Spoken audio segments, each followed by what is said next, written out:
back working on the V8 MR2, and today we're going to start working on the cooling system. Let's start by showing or going over what difficulties we're going to come across. So there is no exact replacement for a V8 sized radiator to cool a V8 that would fit in an MR2, so I went with this universal model. This is by Griffin. It's 31 inches wide by 16 inches deep. It's a dual pass radiator. Now the problems I'm going to have are there are 0 mounting points anywhere on this radiator, as well as the inlet and outlet, as you can see, are staggered. As we're in your MR2 applications, they're kind of at the same point if we're in and out. So the first thing we need to figure out is mock up on the car and come up with a mounting bracket solution. Here is the first extremely rough fitment of this radiator in this car. So as you can see, it does fit at this slanted angle. The original rad support will no longer be used. Also, we have a rad fill cap here, which I really can't do much with because it's going to be covered with the bumper cover. So we're going to put a rad cap on here with open pressure, and we're going to relief it to a purge tank. Additionally, that inlet or outlet right here should work fine to pass through to the original tubing that was on the car. So one big hurdle is down here. Now that's going to have to pass through the structure, so we'll make that happen one way or the other. So let's talk mounting situations. Okay, for position 1, so as a reference, we're just going to use this bolt. I'm going to replace this with aluminum rod. We're going to weld to the top of the radiator tank. We're going to use this radiator isolator. It's actually off of a Nissan. This is going to go over that to isolate it, and we're going to fab up one of these out of aluminum. It's going to go just through there. We're going to make it to it bolts to the bumper mount. And mounting location of the upper part, number 2, is going to consist of an aluminum tab welded to the reservoir again, and then it's also going to get the same radiator bolt or isolator that goes through it. However, in this case, I'm going to use this hole off the chassis with a through bolt.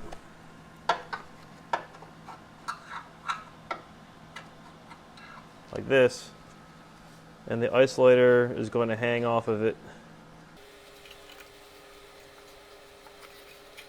just like that. And for the lower mounts, we're going to do the same philosophy. We're going to weld an aluminum stud at the very bottom of the tank, which will be followed by these isolators. We're then going to have to come back and make it a complete lower cross member to hold these isolators. Alright, I came up with this aluminum bracket for the radiator, that one weird side I had to deal with. I threw a dimple die in there just to make it look a little better. As well as these are the 3 rods that are going to get these grommets to go through it. The taller ones are for the bottom, and this is for the top one. So I don't have an AC TIG welder, so I'm going to have to bring these things in the morning to get them welded up. Then I'll show you how it turned out.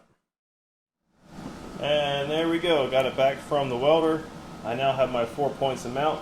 My bracket that I made is now welded on, as well as the 3 mounting tabs that I could fit on either end of the tanks. So as we mentioned earlier, it's going to accept these isolators, which we'll put on all 4 corners, including the tab. Alright, so we're going to start framing out our own structural radiator support, and we need something out of steel, basically something like this. It's got a couple of beveled edges on it. And you put a hole through it and it'll hold both sides. So instead of making one out of steel, I actually come across this piece of shelving, which is just going to work perfect for what we're needing. Now I've already marked it out on my 2 locations for the pins. We're going to drill the centers out on both sides, and then we'll get the outer diameter cut out as well to fit the grommet.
Okay, here it is mocked up. I'll see how it fits on the radiator.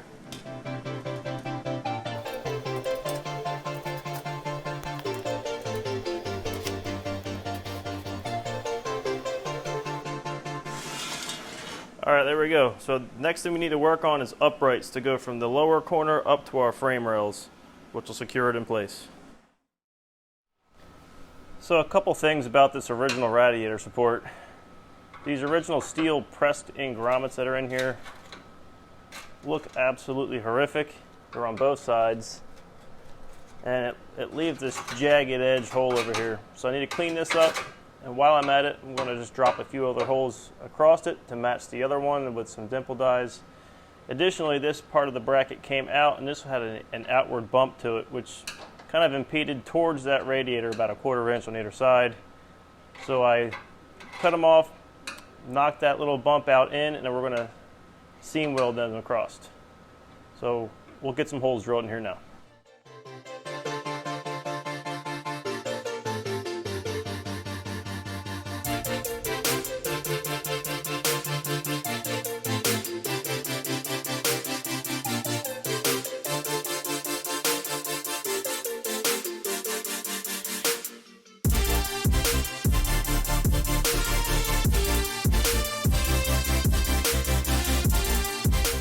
Well, I got a little sidetracked, but I think this was worth my time. Come out pretty good. Anyway, back to getting that radiator in here. So I got the radiator back in here again. This is another test fitting. And everything's lined up. I had to clearance this. We're going to cut a little bit away in the ears of the front suspension arm bracket. And what we're going to do is come across and cap off and tie in the lower end and make 2 uprights, and they're going to spot weld into the frame rail. And that works the same on both sides of the car. So now we're going to take everything back off, and we're going to weld the cross member or the rad support on the bench.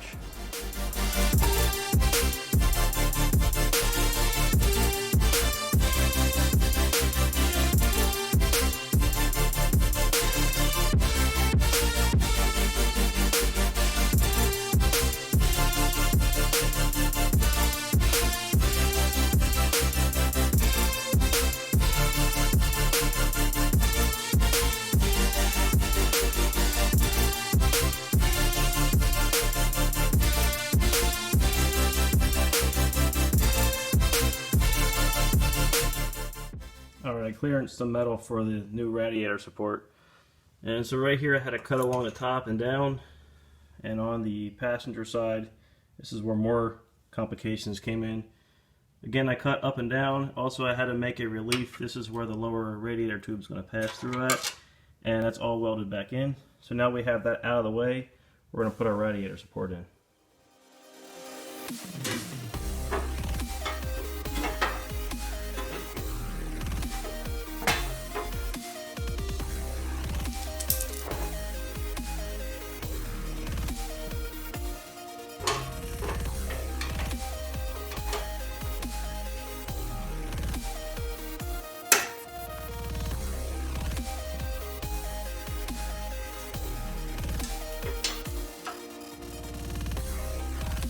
Alright, everything's all welded up, and the only thing we can do now is see if it fits.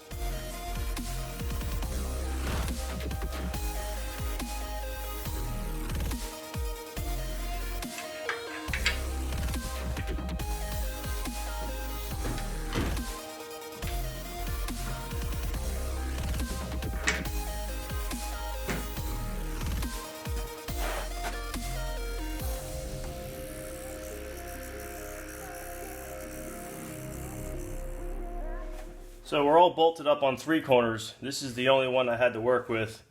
As I mentioned, we made a quick template. It's going to look something like this. I transferred it over to a piece of aluminum, put the grommet in it. Also added this tab to this front bumper support.